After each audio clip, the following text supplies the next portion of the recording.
Hey guys, Christian the Haver Cardman here, coming back at you with another deck profile today, and this time around we're taking a look at my Melffy deck profile.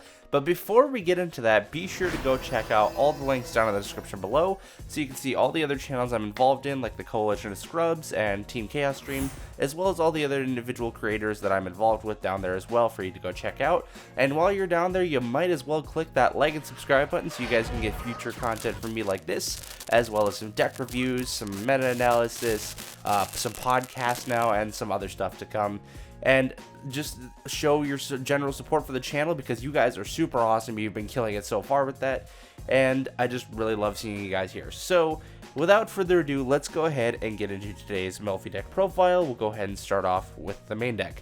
Oh, and one more really quick thing. This is the Orchest playmat from Gigabyte. It is a beautifully well-designed, let me zoom out a little bit, well-designed playmat, absolutely astounding. I really love it. And I think he's been doing other designs and stuff too. This is his own personal design. He's been working on other stuff.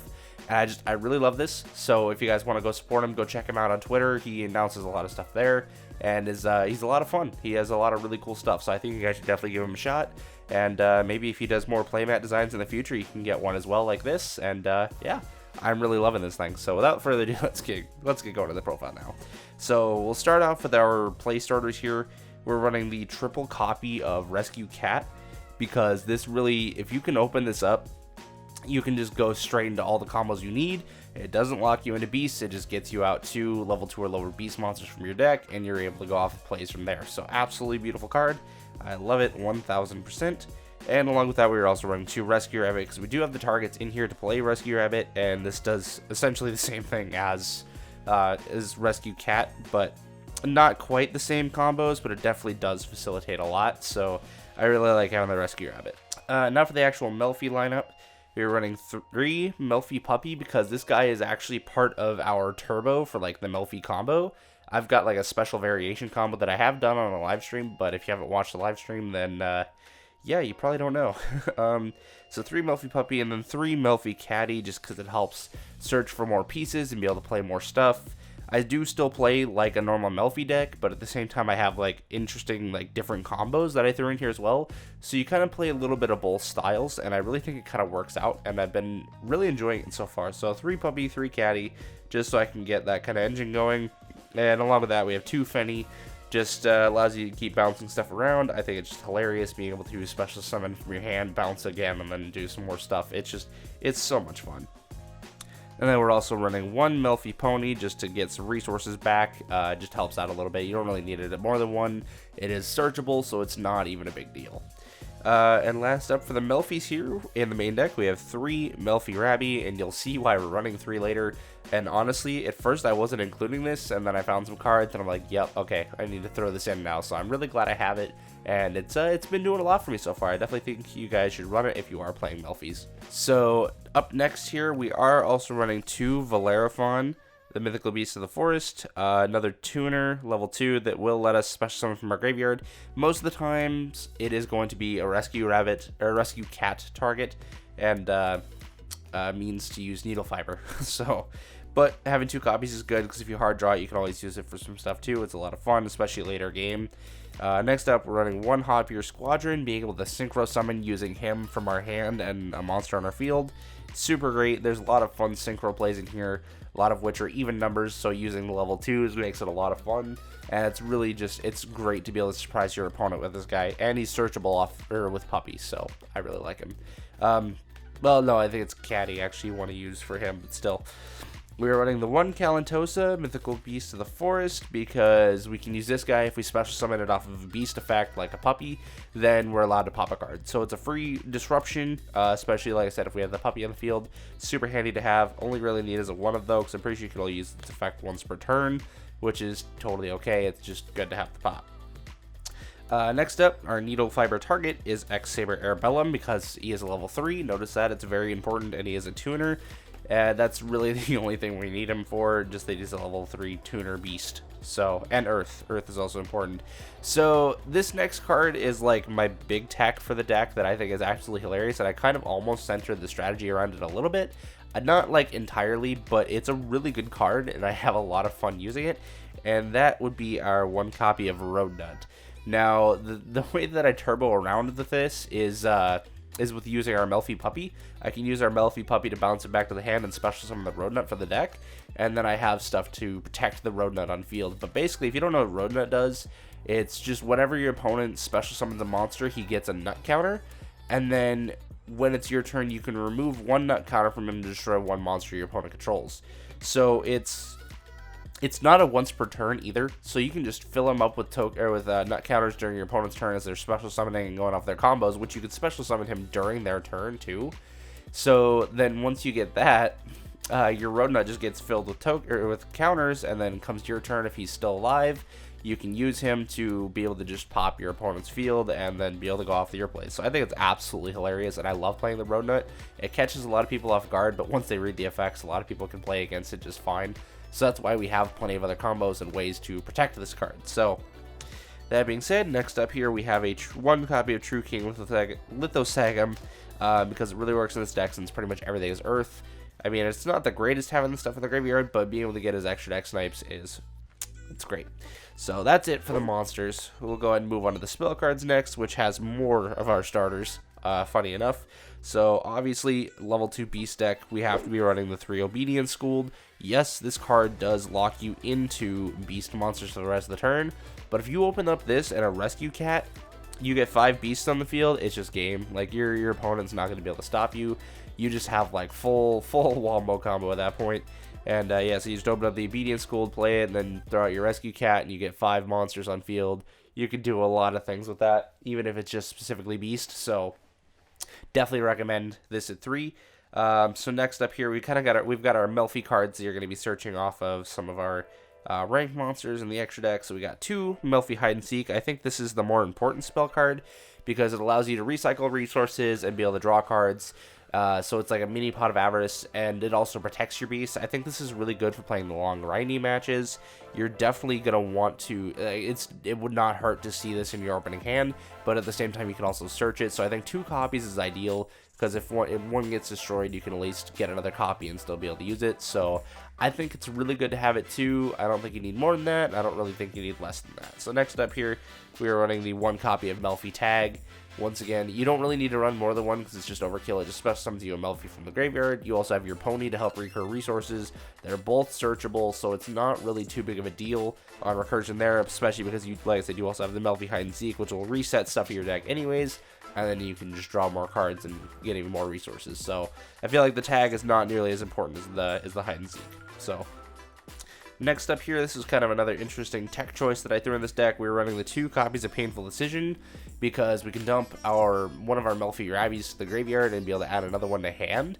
And when we do that, then we have another level 2 on our hand that we can use to get some plays.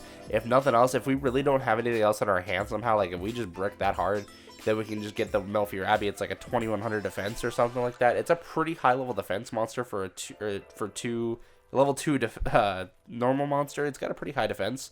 So if nothing else, it's at least a little bit of extra protection if you really can't do anything else. But I've been having a lot of fun using the Painful Decision, especially because it also throws a beast into your graveyard.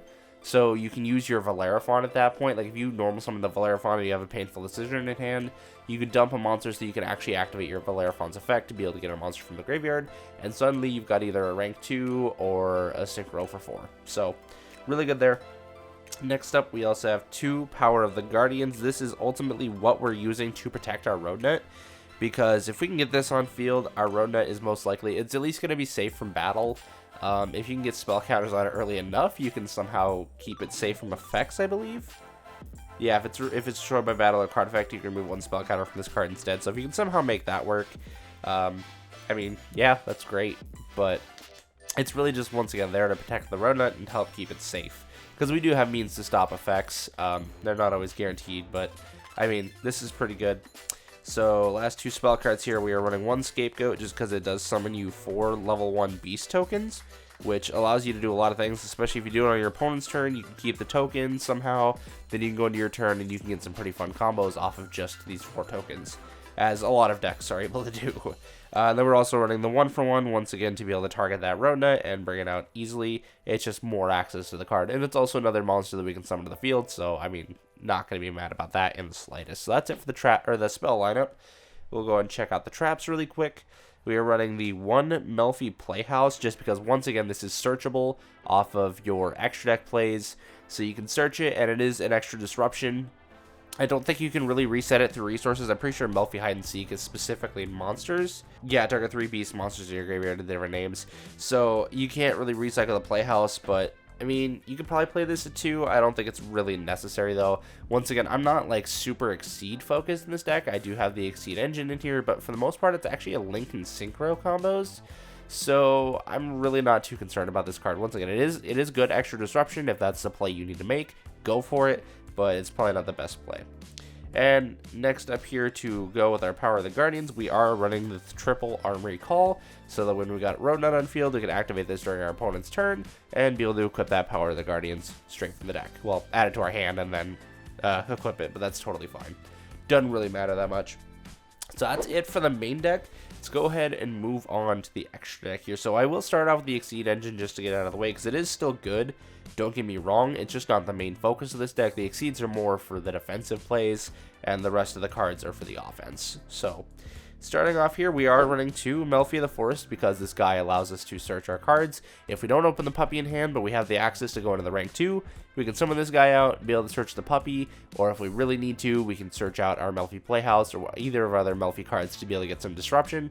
So, totally cool there. Nice little bonus.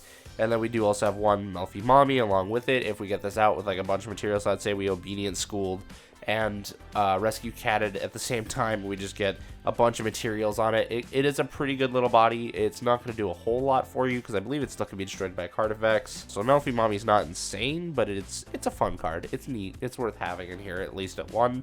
For the last rank 2 monster we have here, we have the number 64 Ronin Raccoon Sundayo. Just because this does, I mean, pretty close to what the Melffy Mommy does. It gets you a token that's going to be, that matches the highest attack point monster on the field, and just gives himself protection if there's another beast on the field. So, really cool card. I do like it. It's a fun little tech in here. I'm sure most Melffy builds are running it, just because it is a staple for the level 2 beast lineup. So, you can't really be mad there. So, that's it for the Exceeds. We'll go ahead and start moving on links here. So obviously, starting off, we had the Link Spider, because like I mentioned, we do have the Melffy Rabby. That is another thing about Painful Decision. If we open up a Rabby and a Painful Decision, then we could dump this second Rabby to the graveyard, add the third one to our hand, and then we can normal summon one to go into a Link Spider and be able to special summon out the second one, so that we have full Link 2 right there. So that is actually pretty neat. I just love having that. It's very situational, but even just having the Link Spider to link off your Melffy Rabby and then have another effect monster on field is super nice. So next up, we have the one Mrs. Radiant, just because all of our cards are Earth, so giving them that 500 attack point boost actually does a lot more than you'd think. It is a very significant boost, especially for this deck. So next up here, this is some of my combo pieces here. We are running the one Link Cross and the one Halqifibrax. Yes, I know this probably sounds a little bit disappointing, but I'm doing it not for like the Auroradon or like any of those like crazy synchro combos. I do use it for synchro plays, but they're not like the super heavy ones that's just gonna make you roll your eyes and be like, this again. So I'll show you some of that later. I am gonna be doing a test hand video after this, so you guys can go check that out. I'll show you like some normal test hands, and then I'll probably show you a combo tutorial. So have those guys. Those are our links. They're really just to support our synchro plays, and then also stuff like the Mrs. Radiant to be able to kind of give us some extra damage on board and maybe keep some of our monsters a little bit more safe. So onto the synchro part of the deck, which is the biggest part of our engine and the main focus of the deck. We are running the one Tatsunoku just because it's a level 3 synchro tuner that we can use to synchro from our hand if we really need it. There are situations in which I go into this, so I have it in here mostly as a backup. If I need to, I can swap it with something on the side deck if I really feel like going that way. And no, I do not have a side deck for this deck. I'm just showing you guys the main and extra today. So next up here, we have the Christian Quandax. Allows us to synchro summon on our opponent's turn using him and another monster on our field, which is super great because this just allows us to synchro climb up and do a bunch of different annoying things. The other level 4 we have here is an old Entity Hastor, a really fun tech I have that I just think is really fun. If it gets removed from the field, you can just target a monster your opponent controls, and then it cannot attack or use its effects, and then if that monster or if this guy leaves the field, you can take control of that opponent's monsters. So that's super cool. I just really love having it. It's a really fun card. It does come up occasionally, especially if that's like the only play I have to make. So next up, with the Crystron Quandax, this is one of the guys we climb into, our Desert Locusts, which, once again, since everything's level 2, you Crystron Quandax with the level 2, go into the Desert Locust, pitch a card from your opponent's hand, and then Desert Locust can then Synchro Summon afterwards, which we'll get into what he does next. But the next card I have here is a Naturia Beast, because, I mean, spell negations, how can you not run it in a beast deck? It's so easy, and this is why we have the Arbellum, because it makes it so easy with all of our level 2 monsters to be able to hit that level 5 by searching out the Arbellum, or Rodnut can also get us there too by having that level 1 and then 2 level 2s. So it is very possible to get into the Naturia Beast in this deck, especially if you open up the Obedience School and the Rescue Cat. You just get a turn 1 Naturia Beast and then still have enough for a Melffy card. It's just insane. I absolutely love it. And Naturia Beast is just ridiculous. So next up here we have Draco Berserker the Tenyi, just another generic level 8 that actually does some really cool stuff, can banish some stuff. It's overall a fun card. I do recommend it. And yeah, it's just super generic and just a lot of fun, especially for going for the aggro. And if you're going like turn 2 and you don't necessarily need this next card, which is our 1 copy of Borderlord Savage Dragon. I know right now it's still kind of pricey, but the 2020 Megatins are coming out, and I think this video might actually be getting released after they've been released. So if it is, I apologize. I record all my videos in advance, so... But yeah, Borderlord Savage is, we usually climb into him with the Desert Locust, and by that point in time, we've already got a Link monster in the graveyard, so it's actually really easy to get him and get a negate on your opponent's turn after making them ditch a card to the graveyard. So I think it's just a super fun play, and I've really had a lot of fun testing it out and playing with it. There's also been a few times when I've been able to synchro into him on my turn, so I love having the Borderlord Savage in here. He is a lot of fun. So that is it for the deck, guys. Thank you so much for tuning in today. I really hope you enjoyed it. I had a lot of fun doing this one, and I had a lot of fun building it. Like I said, I did do a live stream of this before when I was like testing this deck out the first time, but I don't think I quite hit it the way I wanted to the first time around, and I think I did a lot better this time, and this is like more of a finalized deck profile, whereas before I was just kind of testing stuff. So I really enjoyed how this came out. If you guys liked it, let me know down in the comments. If you have any suggestions for the deck, let me know down there as well. I really love hearing you guys' thoughts and your spicy texts. You guys really do come through for me with a lot of clutch stuff. So that's all I got for you guys today. Thank you so much. Hope you enjoyed the video. Remember to have fun and make your move. Peace out. I'm a love giver.